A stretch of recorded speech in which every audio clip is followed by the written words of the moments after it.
That day, not only Somali people will make their holidays in Somalia, but Belgian people will also come to spend their vacation on Lido Beach, or to make a road trip from Kismayo to Mogadishu, or Our supermarkets will sell the famous fruits from Afgoye, bananas or mangoes.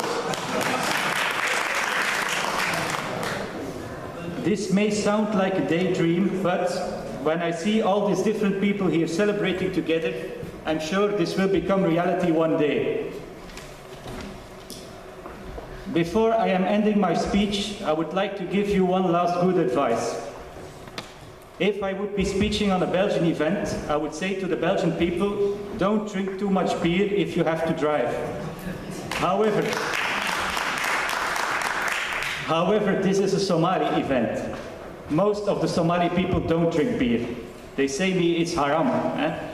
but some of them chew chat, and this is not good either.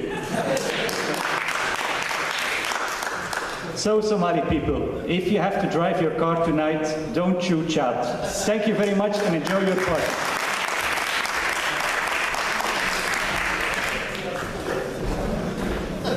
Thank you.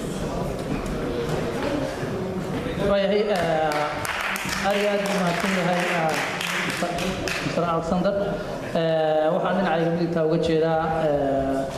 alfanaan nasteex سعيد يوسف يولبا مبارك داعد oo hadda soo galay sidoo kale nagu barnaamijkan si wada waxa uu yeeyaa gudoomiye Ismaaciil su'aasada laba kalmood waxaan ugu xigi doona gudoomiyaha kale DDS ka socda ugaas hadda marka kadib waxaan geli doonaa golaha dhaqanka hadii rabbi Ismaaciil kusoo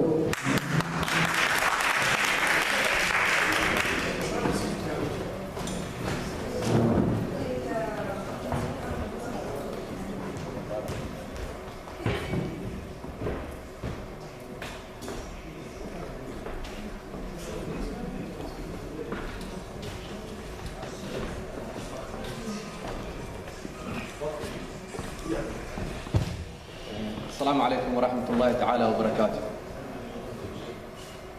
دمان مرت شرف ده مدحدنا الدولة النوغي جوتو وغور سفير الصومالي وفدي EU ده وضياش مرت شرف كله أفوكاتا الصومالي أفوكات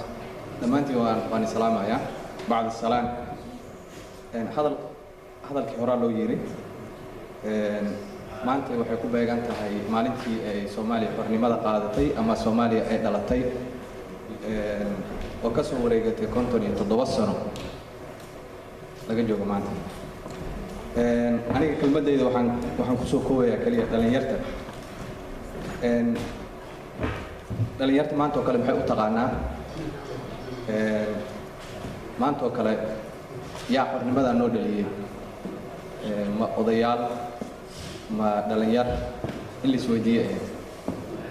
عندي لها صوماليا ما أنت حوج لا هاي ودلنيار بقول كيبا وحلو قياسة تضوات ليشان لكن أنا عندي لها بقول كيبا سجاشن دلنيار توا بدها كل أنا ودلنيار حبض كل من أنا ودلنيار سقرحين أنا ودلنيار مركا دلنيار تو إني يبقوا فكرتو ما أنت وكلا حرني ماذا الله شيء جاي كود لولي لود بالد جاي محيط هاي إني سويديان هيك هدي أن سوقعته آية دي إلهي وحليه الله الذي خلقكم من ضعف ثم جعل من بعد ضعف قوة ثم جعل من بعد قوة ضعفا وشيبا مركا إلهي وأليهني أورتي ونيو أوري إنيكو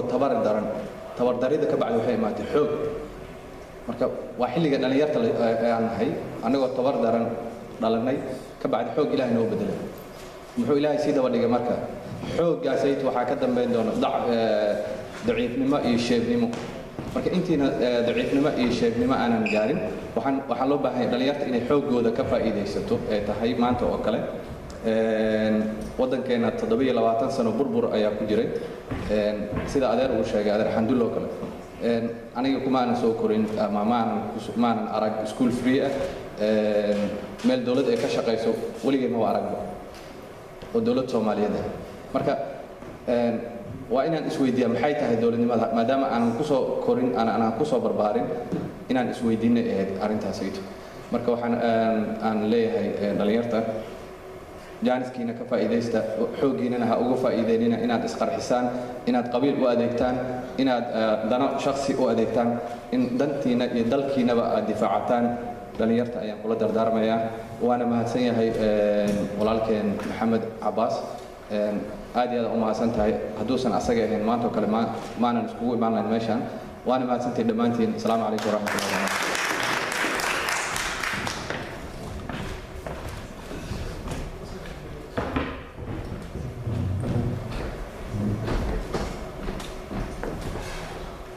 waayahay aad iyo aad u mahadsan tahay gudoomiye Ismaaciil oo ku hadlay magaca dhalinyarada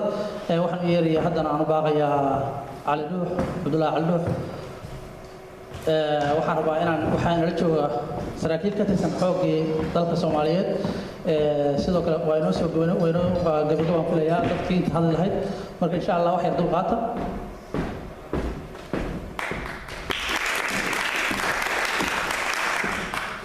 habeen wanaagsan kulligiin أنا magacayga waxaa la yiraahdaa Cabdullaahi Cali Dhuux waxaan ka soo jeedaa jaaliyadda dowlad deegaanka Soomaalida Ethiopia Holland halkan waxaan uga mahadcelinayaa jaaliyadda Soomaalida Axmed Cabbaas uu gudoomiyaha u yahay xafladda soo qabanqaabiyay waxaan kaloo in leenahay tan jaaliyadda Soomaalida Ethiopia DDSI hambalyo maalintii xorriyadda 16 Juun iyo 1 Juulaay dadka Soomaaliyeedna mar walba haddaan nahay dowladda Soomaalida Ethiopia oo originally ama ethnically aan nahay dad Soomaaliya waxaan leenahay hambalyo waxa la wixii tabartaanada inaan ku taageerno mar walba nahayna dad walaalo ah nabadgelyo iyo Soomaaliya inay noqoto wadan labada oo sidoo hore ahayd waan aad u soo dhaweynaynaa waan rajaynaynaa insha Allah muddo gaaban inay Soomaaliya noqoto dal nabada waan mahadsantahay wanaagsan